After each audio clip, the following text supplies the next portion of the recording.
over the last 2 years, they've done a good job in their pin and pull schemes as far as trying to get the ball on the outside.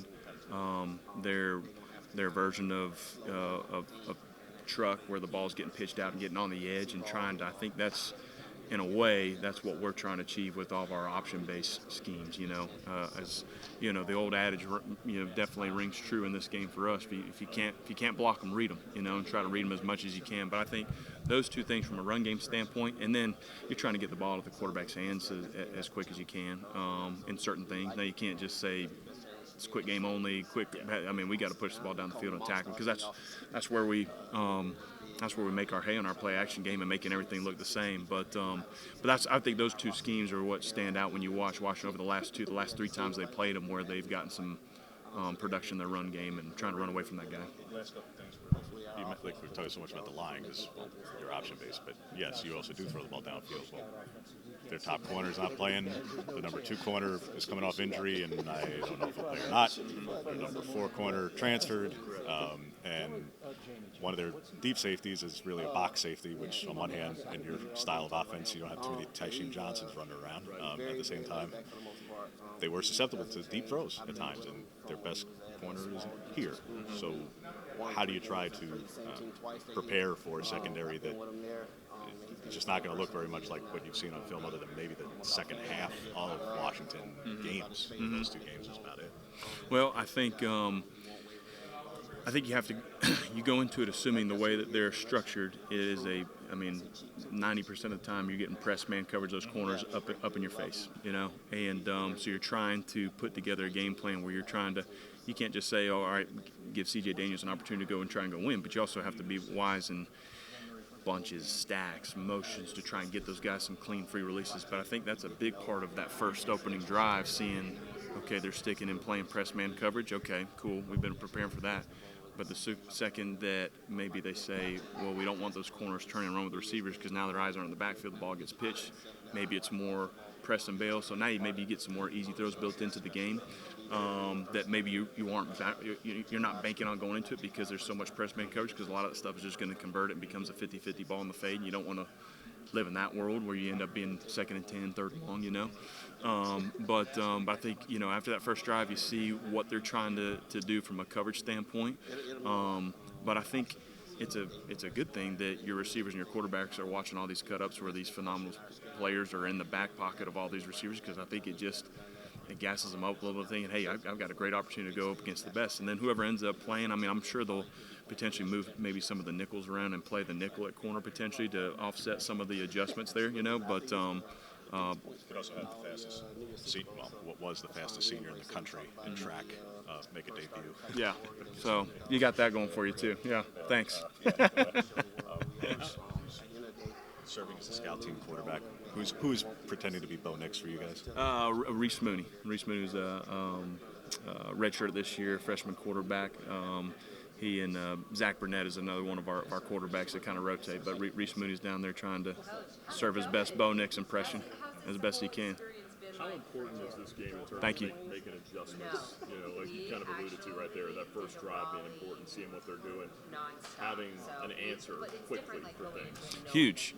I think we because we're so different schematically from an offensive standpoint from what they've seen, and most of the teams we play, even during the year, we're different than most of those teams. I think it's a big part of what we have to do as an offensive staff is assess that first drive and really see, okay, this is how they're choosing to play, what adjustments need to be made.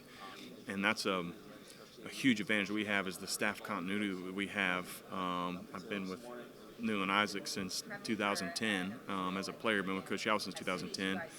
Coach Durkin's been with us since 2017, so there's a lot of staff continuity there and seeing the field the same way and being prepared to make those adjustments. But I think you try to put your opening script together based off of what you think you're going to get from a formation and personnel standpoint. But after that first drive, it's get on the headset, review the drive, what was good, what was not good, and what are they doing differently against us that they don't do against other teams. or is it the same? You know, and making those adjustments. You're talking about the press coverage, but the irony is like they don't give up a lot of big plays. Right. You know, I think they're second in the Pac-12 and giving up the explosives. How are they able to do that and still press on the outside? And what have you seen that they do to really take away explosive plays that your offense has thrived on? Well, there's not a lot of when you watch them. There's not a lot of easy throws on tape. It's a lot of they're pressed, they're up in your face, they're trying to throw off the timing, and even the balls that are getting completed down the field in that intermediate deep balls. It's not like somebody's just running free and getting cut loose. I mean, these are contested catches. They're in the back hip of those receivers, so Caden's got to be dialed in terms of the location on his throws. But when you go through that first drive, that's a big piece of it too. If they're going to play a bunch of press man coverage like they typically do, it's going to help us out in the run game if some of those balls get pitched and get out on the perimeter. Maybe they play a little bit more zone, play a little bit more off, and that gives you more easy throws. So I think it's a constant game of that, and the advantage of what we do from an offensive standpoint is hopefully you're making the second level and third level commit to the box, and you're creating some one-on-ones for some of our elite players out there on the perimeter. Yeah, I was just getting ready to say, how do you adjust to a run defense that's 11th, 12th in the country? They held a lot of teams under 100 yards a game. Yeah, pray. No, we feel like we have a competitive advantage because of how unique we are from an offensive scheme standpoint. They're not accustomed. Most of the teams that they play is direct handoffs, direct runs, maybe a little bit of RPO, but there's not a lot of reading that first level, reading the D lineman. So that's what it's going to be a constant game of that for us. We still have to come off the ball and block them. But with the guys that we have up front, with our offensive line is fantastic. Our running backs are fantastic. So we're not going to shy away from that at all. They're extremely talented, but I think our competitive advantage has to be obviously the skill that we have, the talent we have, but also combining that with the offensive scheme that we run that's just unique and different and something that they don't see. You got one right here up front. Absolutely. Liberty Insider, Xavier Gatlin. Nice to meet you, sir. Absolutely. Welcome to Arizona.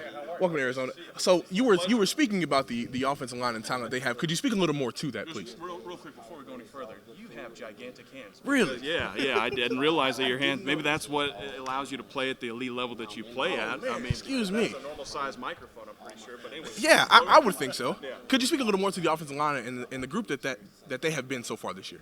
Oh, the offensive line, the big boys up front. I knew we were going to have a special O-line and a special run game when we were getting ready to play Jacksonville State. Fantastic defensive front. What plays you going to run? How are we going to? And I walked by Xavier Gatlin, and he had this very serious look in his face. He's looking out in the distance. I walked by and said, "X, we ready to go?" And he just looks me in the eye and says, "Run the ball," and then walks away from it. Yeah. I think you had some other words that you used, but I can't say that. Yeah, we can keep that between us. But that Absolutely. was the PG version of what you told me, and Yeah. I thought, okay, we're going to be pretty special up front at that point. We ran the ball very well. There's a young man by the name of Quentin Cooley, who I call Grumpy because he runs mad, and sometimes he just walks around mad too. But you know what? He's going to try and run through you, and he's going to do a great job with that.